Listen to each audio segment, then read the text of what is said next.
Welcome back.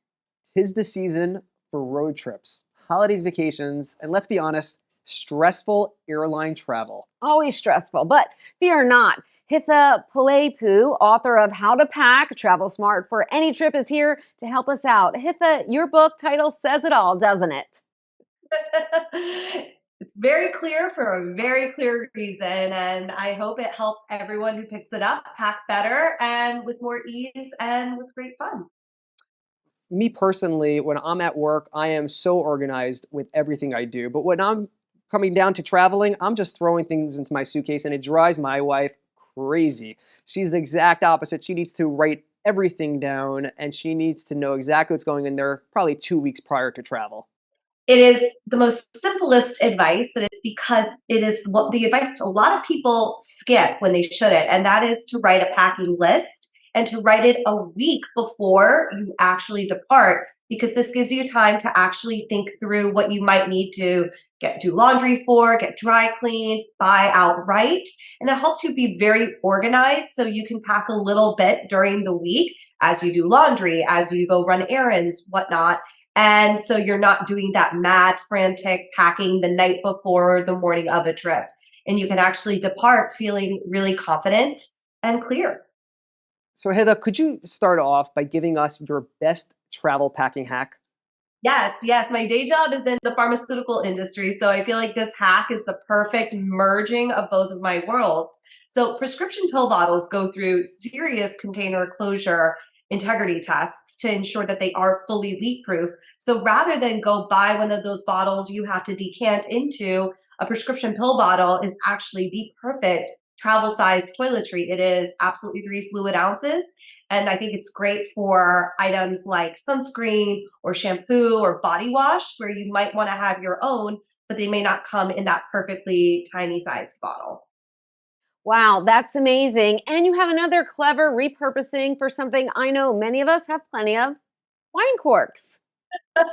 Yes. So I discovered this on a random trip I was at. I had these beautiful big earrings on and I lost one of the earring backs. And I don't know what came to me, but I went to the hotel bar and I asked if they had a wine cork. And the bartender looked very perplexed. He said, sure. And I said, do you also have a small, sharp knife? And he's like, okay, I'm intrigued. And so what I did is I cut a little slice of the wine cork and then formed it so it would fit behind my ear and put my earring in. And he said, that's genius. And it is to this day one of my best packing hacks. I actually keep little wine cork earring backs in my jewelry travel case just in case. What is the proper way of preparing and prepping for a trip? Absolutely. So for me, the perfect packing list has is organized not just by garment, but I like to put together the agenda of the trip and note what I plan to wear for each day or activity. And it's not necessarily the specific outfit, but just there's a beach day, so I'm going to need a swimsuit, a caftan, and my sandals. And then we're going to dinner that night, so I want a nicer dress, maybe a strappier, more formal sandal, and a clutch. And so knowing what I'm going to pack, what I need to wear each day helps me think about, well, what are the items that are best suited for this? I try to get in a couple wears of every item before putting it into the laundry bag.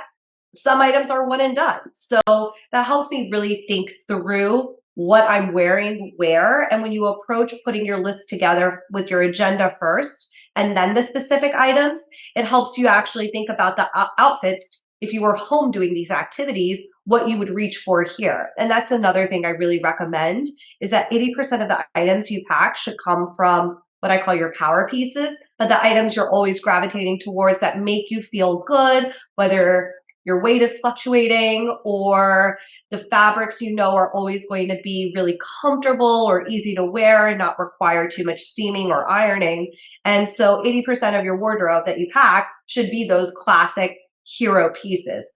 20% are what I call fantasy pieces. So I know I'm not alone in thinking that I'm going to be a different person when I go on a trip. And I like to have a few outfits to let me indulge in that fantasy of this is the person I want to be on this vacation or on this business trip, and to have a couple pieces just for fun.